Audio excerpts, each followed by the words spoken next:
Quel que soit le type de boucle froide, la compression est assurée par le compresseur, la condensation se produit dans le condenseur, la détente est assurée par un détendeur thermostatique ou un orifice calibré, l'évaporation se produit dans l'évaporateur, et finalement, la filtration et la réserve de fluide sont assurées par la bouteille déshydratante ou l'accumulateur. Sur le premier type de boucle froide, un orifice calibré est situé entre les emplacements suivants: la sortie du condenseur et l'entrée de l'évaporateur. L'accumulateur est monté sur le circuit basse pression entre les emplacements suivants: la sortie de l'évaporateur et l'entrée du compresseur. Le deuxième type de boucle froide diffère du précédent en 2 points. Le détendeur est de type thermostatique et contrôle la détente en fonction de l'évaporation. La bouteille déshydratante est montée en série sur le circuit haute pression entre le condenseur et le détendeur thermostatique. Voyons maintenant le rôle et le fonctionnement des éléments communs aux 2 boucles froides. Intéressons-nous d'abord au compresseur. Le compresseur est l'élément moteur du circuit. Le compresseur est entraîné par une courroie d'accessoires. Le compresseur aspire le gaz, puis le pulse vers le condenseur. Le compresseur élève la pression et assure la circulation du fluide dans le circuit. Le compresseur ne doit pas être entraîné constamment. Un embrayage électromagnétique monté sur la poulie du compresseur assure ainsi le cyclage. L'embrayage électromagnétique est composé principalement des éléments suivants: un plateau mobile, un électroaimant et un arbre. L'appui sur le panneau de commande alimente électriquement l'électroaimant. L'électroaimant attire le plateau d'embrayage contre la poulie libre. La poulie libre devient solidaire de l'arbre du compresseur. Tous les éléments internes du compresseur sont alors entraînés. Voyons maintenant le rôle des autres éléments de la boucle froide. Regardons d'abord le condenseur. Le condenseur a pour rôle de dissiper la chaleur accumulée pendant la compression du gaz. Le condenseur est composé de plusieurs canaux parallèles. Le fluide est refroidi et condensé lors de son passage dans les canaux parallèles du condenseur. En sortie du condenseur, le fluide est liquide, sous pression et légèrement refroidi. Un ou 2 motoventilateurs accolés au condenseur permettent de faciliter la condensation. Le ventilateur soufflant est placé en avant du condenseur, le ventilateur aspirant est placé en arrière du condenseur. Les motoventilateurs disposent de plusieurs vitesses. Voyons maintenant l'évaporateur. L'évaporateur est situé après le détendeur et il est intégré au circuit d'air habitacle. L'évaporateur assure l'évaporation du fluide relâché par le détendeur. Une soufflerie aspire l'air à travers l'évaporateur. En s'évaporant, le fluide absorbe les calories de l'air aspiré dans l'habitacle. L'air aspiré sort refroidi et son humidité se condense sur les parois de l'évaporateur. En sortie de l'évaporateur, le fluide est gazeux, à basse pression et légèrement réchauffé. Étudions maintenant les éléments de sécurité de la boucle froide. Le capteur de pression de fluide réfrigérant est implanté sur circuit haute pression. Le capteur de pression a pour rôle d'informer en permanence le calculateur.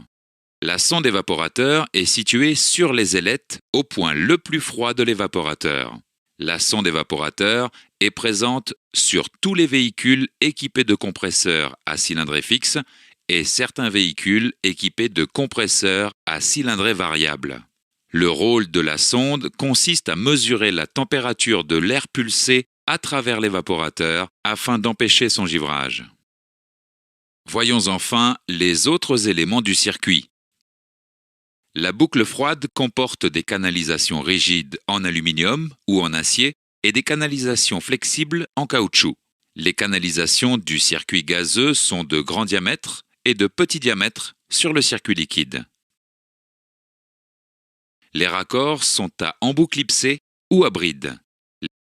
Les raccords sont équipés de joints toriques spécifiques. Les joints toriques doivent être systématiquement remplacés lorsqu'ils sont déposés et être enduits d'huile de compresseur au remontage.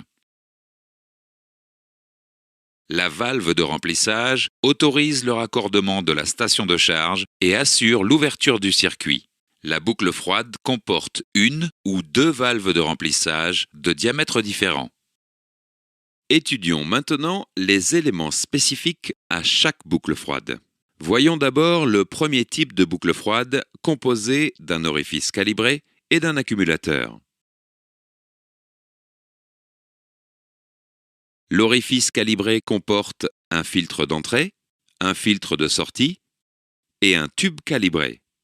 Le fluide réfrigérant traverse le filtre d'entrée, se vaporise partiellement dans le tube calibré et ressort par le filtre de sortie. En sortie de l'orifice calibré, le fluide est gazeux, à basse pression et très froid. L'accumulateur est situé en amont du compresseur sur le circuit basse pression. Le fluide en entrée de l'accumulateur est composé d'huile et d'un mélange liquide-gaz réfrigérant. Par gravité, les liquides se séparent du gaz. L'huile et le réfrigérant sont injectés dans le circuit par un conduit spécifique. L'accumulateur filtre aussi les impuretés, déshydrate le fluide et sert de réservoir tampon. Voyons maintenant le deuxième type de boucle froide composé d'un détendeur thermostatique et d'une bouteille déshydratante.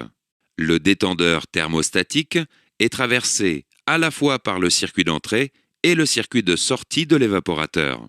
Le détendeur thermostatique ajuste en permanence la quantité de fluide détendu en fonction de la température en sortie de l'évaporateur. Lorsque la température en sortie de l'évaporateur est élevée, le fluide contenu dans la capsule thermostatique se dilate. La bille ouvre ainsi complètement le circuit d'entrée dans l'évaporateur. La détente du fluide augmente. La température en sortie de l'évaporateur baisse. Lorsque la température en sortie de l'évaporateur est basse, le fluide contenu dans la capsule thermostatique se contracte.